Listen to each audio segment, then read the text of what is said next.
The 2023 NFL draft class obviously has a lot of hype with the 4 guys at the top expected to go in the top 10. Today we're going to take a look at those guys, but also expand those rankings out and take a look at the top 10 quarterbacks in the 2023 NFL draft. So I have my own unique grading scale in which essentially I weight all of the different traits that I look for in a quarterback, add them all up, give each quarterback a ranking based on all of those different traits that I'm looking for. Essentially, this percentage that they have for each trait is all of the points that they were able to get out of all of the possible points available for that trait. So essentially, obviously higher is better. It's very difficult to get very high grades, but that's purposeful. And so let's go ahead and dive into our number 10 quarterback. That's going to be Clayton Tune, the quarterback out of Houston. He's 6'2", 220 pounds, had a very productive year in his final year at Houston, throwing for over 4,000 yards and 40 touchdowns. I like what Tune can do as a nice developmental backup caliber quarterback. I think you can't expect too much out of these number 10 through number 7 guys, really. But I do like what Tune can do. I think he has some nice physical tools. He's got an NFL caliber arm. Definitely got some mobility to him as well. He just got the traits that you look for to, have a role in the NFL. I think he can certainly be a very capable backup level quarterback for a long time. He's not great when the play breaks down. He can sometimes become inaccurate if there's pressure in his face. He can make poor decisions, and that's not great, obviously, but I do think that, he's got some nice aspects to his game. He can operate an offense very well. He's got the accuracy, the arm talent to stick in the NFL for a couple of years at least. He's got some good mobility. I think his decision making, his ability to go through progressions is not the most consistent, but I like what he can do. I have a 6th round grade on him, a 60.36 as my final grade on Clayton Tune there. At number 9, I've got Max Duggan, the quarterback out of TCU. Duggan able to lead TCU to a national championship appearance this year. Obviously, they did not look very good in that game, but as a whole, thought he played very well over the course of the season, had 32 touchdowns, 8 interceptions, 3,698 yards. A good year for Max Duggan. He also went to the Senior Bowl. Didn't think he looked great at the Senior Bowl, but he's got some decent things that you can use and develop a little bit. Perhaps maybe just going to be a backup level quarterback once again at the NFL level. But, in day 3, that's really what you're shooting for, somebody with traits that you can develop and hope that they stick in the league as a nice backup level quarterback. I think Duggan could certainly do that. He's got some decent arm talent. He's relatively mobile. He doesn't really do anything horribly. I think he could anticipate passes a little bit better, but I really like what he does. He's not the biggest dude in the world. He's 6'1", 207 pounds. He's a senior.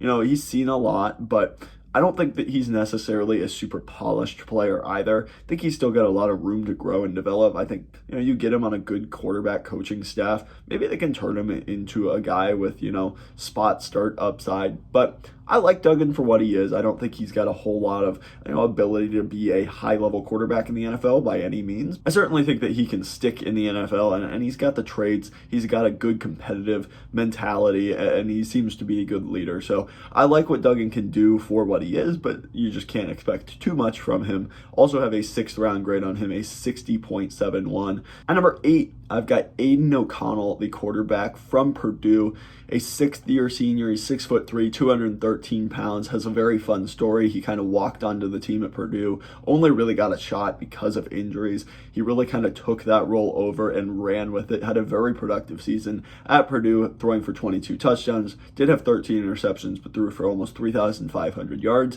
In the Big Ten, thought he looked really good at times. Now, what I like about O'Connell is he's aggressive. He's willing to take chances. He's willing to, give his wide receivers shots to go up and make plays, and he trusts them a lot. He does get in trouble with some of his decision making. He is a gunslinger through and through. He's willing to, throw it up into a tight window or really, trust his guy to go get it, maybe when he shouldn't necessarily do so. I think he's got a good arm. I think he's relatively accurate, but I don't love his ability to make good decisions on a consistent basis. His mobility is okay, nothing too crazy there. He can kind of extend plays decently, but that's not going to be a strong trait of his in the NFL.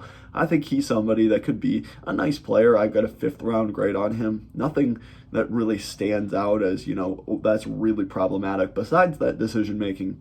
if he's able to clean that up, I think he could be a decent level backup quarterback, maybe somebody with spot start upside, and somebody that, you would feel comfortable taking in the middle of day 3 to develop some of those traits, see if you can get him to be a little bit better decision maker in the NFL. And I think that, he's a good quarterback. He is a little bit older as a 6th-year senior, so, maybe you're not getting a ton of further development out of him, but I like what he can be, and I think that, he deserves a shout on this list. There's not a lot of quarterbacks that really excite me too much besides, a couple of the guys at the top. So I really like what O'Connell can be in this class as somebody with decent traits. You may just have to coach him up as far as his decision-making and his ability to read a defense more consistently, but I love that he trusts his guys. I love that he's willing to take chances, and so he's going to be my number 8 quarterback here. Next up at number 7, we are going to be talking about one of my favorite prospects, perhaps in the entire draft, and that's going to be Dorian Thompson-Robinson, the quarterback from UCLA.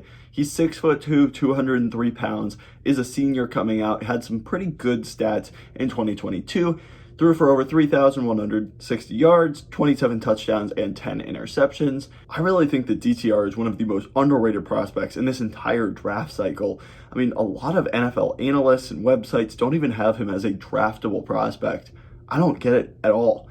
I think he is a very good player. He's got a good arm for sure. I think he's certainly got an NFL caliber arm, got some good velocity, can throw it deep, easily off platform as well. He's got elite level running ability. His mobility is absolutely off the charts. He is definitely somebody that I think can be an absolute creator with his legs. And that just gives him a high floor, in my opinion, because, when things are breaking down, he's able to just go ahead and run. And he's not, a great decision maker. We'll get into that. But I think he is a great athlete. And I think that pretty much gives him a very high upside, as well as kind of a baseline level of talent as well, with a good arm and great mobility. I don't understand why this guy's not being talked about more. I get it. His decision making is not great. He does put the ball in harm's way too often, and he trusts his arm too much at times, and he's just a bit too aggressive at times with his decision making. But I think if you're able to clean that up a little bit, and then you need to get his footwork sorted out, he's often throwing off his back foot. It's kind of probably hurting some of his accuracy as well, which it can be a little bit inconsistent. Like, I get there's downsides to this guy, and that's why, I don't have him as a day 1 or 2 player, but man, I love the traits of DTR. With his rushing upside, I think he's got a very good arm.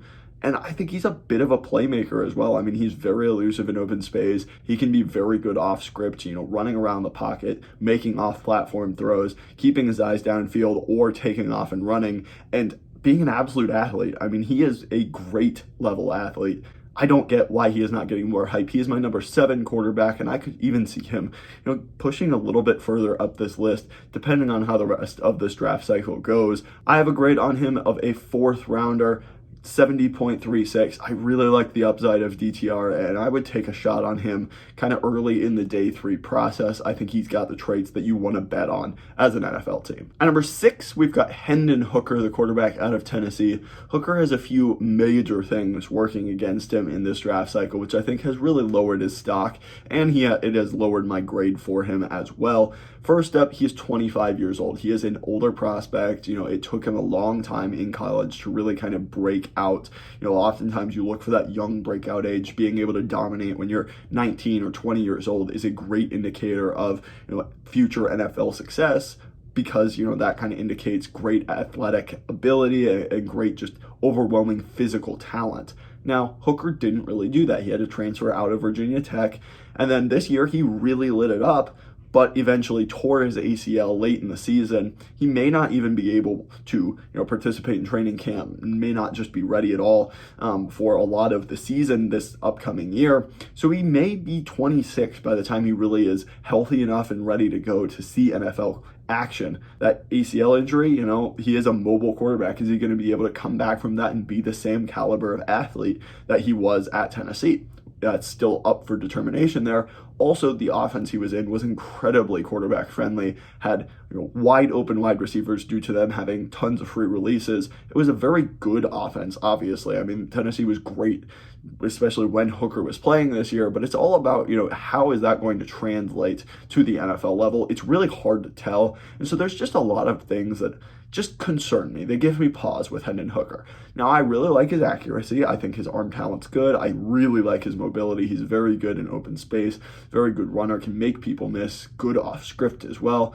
Now, I do think that he's very flat-footed in the pocket. I don't think he can maneuver the pocket super well, just kind of shifting around and being able to keep his eyes downfield, deliver throws with, proper mechanics. I think he needs to continue to work on his footwork. Gets very flat-footed in the pocket. I think he needs to work on going through progressions. Obviously, that Tennessee offense made things real easy for him, but I do think that at the NFL level, he's got to be better at hitting the check down a little bit more consistently, making some, just more anticipatory throws.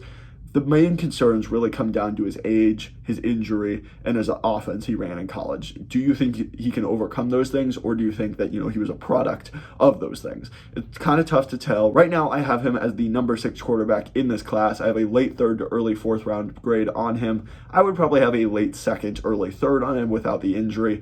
And then maybe, if there was age, then you could bump that up even more. I like Hooker for what he is. He was very productive this past year, threw for 27 touchdowns to just 2 interceptions. But, I think you've got to be realistic with where Hendon Hooker is at and where he could possibly go. If you reach this point in the video, I do very much appreciate it. Please hit that subscribe button down below for more NFL draft content. We've got mock drafts, player evaluations, player rankings like this, team breakdowns, all of that good stuff. So please just hit that subscribe button down below. Helps the channel grow and continues to build a community of NFL draft fans just like yourself. Thanks so much. At number 5, we've got Tanner McKee, the quarterback out of Stanford. This guy is a big, tall, prototypical quarterback from maybe 7 to 10 years ago. He's 6'6", 231 pounds. He didn't have the most productive stats in the Stanford offense, but it was a very weird, run-heavy offense at Stanford. He did have 13 touchdowns, 8 interceptions, about 3,000 yards. I think he is, strong. He's got a good arm for sure. He's got a thick frame. He's pretty good decision maker. I think, some of his interceptions weren't necessarily on him. I like what he can do within the pocket. I think he's pretty good at, reading defenses, going through his progressions. He's got the arm to be able to make pretty much any throw out there. And so definitely like all of those things. The biggest issue with McKee is this guy's a statue in the pocket. He not somebody that can move at all. And that's problematic in today's NFL. You have to be able to maneuver the pocket, shift around, be able to sidestep pressure and keep your eyes downfield and deliver, or if things aren't there, take off and run. And he can't do that. And he's not very good at throwing on the run, off script, out of structure. He's not very good at consistently doing that. And so that's just something that you're going to have to be okay with as a team drafting this guy, probably in the middle rounds somewhere. From 2 to 4, I like what he can do within the pocket, but he's not going to be a creator. He's not going to be somebody that when the play breaks down, he's really able to still get the most out of that play. He's probably going to eat it for a sack and you're going to move on to the next one. This guy probably would have been a 1st round pick lock 7 years ago, but that's not the current state of the NFL. You've got to be able to move a little bit. And so that's why he's my number 5 guy here in the class. Good traits, but not somebody that I foresee having a super high ceiling due to that limited mobility and limited ability to be a creator off script. I do have a 3rd round grade on McKee. Like I said, I think he could be a good player. In the 3rd round, you're just kind of shooting for either somebody with a high floor or somebody with a high ceiling. I think this is somebody with a higher floor. I like what he can do, but probably never going to be a top 10 quarterback in the NFL. Now we are at the top 4 quarterbacks. Each of these guys are probably going in the top 10. And I just want to preface this by saying, I do have lower grades perhaps on these guys. That's not necessarily where I would take them. I would still consider taking, my number 4 guy, Anthony Richardson, in the top 10 because of the insane physical traits. But, you kind of have to balance that aspect with how he currently is as a player. And I tried my best to do so here. Obviously, I would consider taking him earlier than this grade here, but that just means that, there's positional value in the quarterback position, and you've got to take a shot on a guy. If you think there's a chance he can be a franchise quarterback, he's probably going in the top 20 picks. I really do like all 4 of these players and think they could all be franchise level quarterbacks at the next level. That being said, number 4 is Anthony Richardson here, the junior out of Florida. He's 6'4", 244 pounds. He weighed in at the combine, had a very interesting season, had 2,000 2,549 yards, 17 touchdowns, 9 interceptions, had the greatest combine for any quarterback in NFL history. He's an absolute freak athlete, and it's as simple as that. This guy has the traits to be an elite level player. He reminds me a lot of Josh Allen, the prospect. Now, people don't remember Josh Allen, the prospect, was a very polarizing player.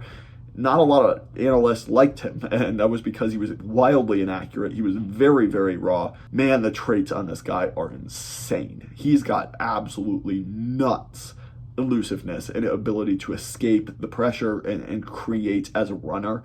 I mean, he's breaking off just giant chunk runs after chunk runs consistently. So tough to bring down in the open field. And he's just a very, very tough, big athlete. And that's what he is at this point. He's an athlete, but man, he's got probably a top 5 arm in the NFL already coming in. He's got an absolute cannon and can uncork it. Great off script. It's all just about, the nuances of playing quarterback. He did not have a good completion percentage in college, and that was because of his really poor accuracy. He had a 53.8% completion percentage. And that's bad. I mean, that's really bad. That's worse than Josh Allen's was coming out of Wyoming. And, there were some serious concerns about that. And I think those still sometimes show up for Josh Allen in the league. Richardson is not a natural passer when it comes to his accuracy and his touch and his ability to anticipate routes and go through progressions. But he's so physically dominant that teams are going to overlook that, and he's going to go very high in this draft, and I think for good reason. He's got the best upside of anybody in this class, hands down. I mean, I think if everything works out, he could be the best quarterback in the NFL, but I also think there's a pretty high bust factor with Anthony Richardson just because the nuances of playing the quarterback position are pretty rough for him right now. His accuracy is bad. He's sailing it over wide open guys. So just needs to be a lot more consistent with his ball placement, with his ability to go through progressions, anticipate routes, make good decisions. And then, if he's able to improve, if he's able to get with a good coaching staff, he could be insane. I do have a final grade of an 85 for him. That is a late first, early second round grade. Like I said, I would consider taking him in the top 10 because of positional value, because I think he could be a franchise level quarterback. But man, he is the biggest boomer bust player I think I've ever scouted, and it's going to be very interesting to see where he ends up and how they deploy him year one. At number 3, we've got Will Levis. I think Levis is a bit overhated in this draft cycle. I put a scouting report out on him and kind of talked about this. I think he's a lot better than people give him credit for, because a lot of people just look at his stats for 2022, not very impressive, 19 touchdowns, 10 interceptions, less than 2,500 yards, but he had absolutely nothing to work with at Kentucky. His offensive coordinator was terrible. His offensive line was completely inept. His only good wide receiver, Wan'Dale Robinson, went to the NFL. So he really didn't have much to work around at all. His 2021 tape is much, much better than his 2022 tape. So I think you do have to take that into consideration there. He's 6'4", 230 pounds. I really like what he does. He's a very, very good leader from everything out there. He's acing the interview process as well. So I think that's a big plus. He's somebody that I think you're willing to build around. He's somebody that teammates want to follow and want to go into a fight with. I like what he can do. He's not the most accurate quarterback in the world. He sometimes isn't great at making decisions. He was falling away from throws towards the end when he really didn't trust his offensive line. He was throwing off his back foot. Just, mechanically, I think he's really good, but he picked up some bad habits this year. Hopefully, that's able to get coached out of him rather quickly. But I really like what he can do. He's got a great arm. I think he's very mobile. He's got all the traits that you look for in a franchise quarterback. I actually think he's got a higher floor than people give him credit for. I mean, everybody says that him and Richardson are big boomer bust players. I think he's got a decent floor. I don't actually know how high his upside is because he's played in a pro-style offense. He's a little bit of an older prospect. I think he's shown that, he's not going to elevate ridiculously the talent around him, at least. Now, he wasn't working with a lot, and I don't think a lot of quarterbacks would have been successful there, but, maybe if Bryce Young or CJ Stroud were on Kentucky, they would have been more productive. Who knows? I do think that, he's got some great traits. I think, he can go through progression sometimes. He needs to be a little bit more consistent there. Same with his anticipation. But I really like the, traits that Levis has. I think he's a good leader. I think he's somebody that you can build around. I've got a mid to late first round grade on him, an 86.07. I like Levis, and I think that, he is a bit overhated in this draft cycle. I know it's going to be unpopular, perhaps, to have him above Richardson at this point, but I'm going to stick with what I saw on tape. I think Levis is much more consistent mechanically, much more consistent accuracy-wise, and I don't think he's as bad of a decision maker as people, give him credit for. He does push towards the end of games when Kentucky was down, but I don't think it's going to be that big of a problem for him. At number 2, we've got CJ Stroud out of Ohio State. He's a junior, 6'3", 214 pounds, threw for 41 touchdowns, 3,688 yards, just had 6 interceptions. He was incredibly effective in the Ohio State offense. His accuracy is the best in the class. He is an absolute pinpoint passer. He is just kind of like a point guard within the offense. Obviously, Ohio State's wide receivers are some of the best in the entire nation, and so he was oftentimes throwing to pretty open guys or able to trust his guys to go get the ball. But man, he did the most with that offense. He's incredibly accurate. He's got very smooth, repeatable mechanics. He's well built, good, thick frame. I think he can go through progressions pretty well. That's been a concern with Ohio State quarterbacks in the past. I really like CJ Stroud's ability to process the defense, go through his reads. He is not the best when it comes to creating off script. And that's the big issue when it comes to CJ Stroud. In the Georgia game, in the semifinals, he was amazing at it. He was really, really impressive at escaping the pocket, avoiding the rush, keeping his eyes downfield, and throwing it accurately. And he really wasn't very mobile throughout the season, but I do think he is a decent athlete as well. So I think he just needs to tap into that ability a bit more. You've kind of got to weigh how much does that Georgia game count against kind of the entirety of the rest of the season where he was really, really bad off script. You're just going to kind of have to see what you can get with that. But I really love his ability within the pocket to operate the offense. And, it sounds like the Panthers may end up taking Stroud number 1. I think that would be a good fit with Frank Reich, and I wouldn't be mad at all about that pick there. I do have an 89.64 grade on him. That's a true first-round grade, kind of teetering towards that top 10 grade. I love Stroud as a prospect. I think, he's got some really, really nice traits to work with, and his accuracy is great. It's all about, how can he remain calm under pressure? How can he maneuver the pocket and, be a creator off script a little bit more when the play breaks down? And is he going to be able to, have the same level of effectiveness when he doesn't have, Chris Olave, Garrett Wilson, Jackson Smith-Njigba, Marvin Harrison to throw to? So I do think there may be a little bit of an adjustment period for Stroud in the NFL, but overall, I think he's going to be a very good player. Finally, my number 1 quarterback in the class, that's going to be Bryce Young out of Alabama. True junior, he is small. That is the thing with Bryce Young. He is 5'10", 204 pounds, and there's no way he played at 204 pounds at Alabama this past year. Put up 32 touchdowns, 5 interceptions, 3,328 yards, and this guy has pretty much everything that you look for. He's not actually the most accurate quarterback in the world. I like his accuracy, but it's not like on CJ Stroud's level. I think he can anticipate routes and go through progressions, but he also needs to continue to develop that at the next level. But what really sets him apart is his playmaking ability out of structure.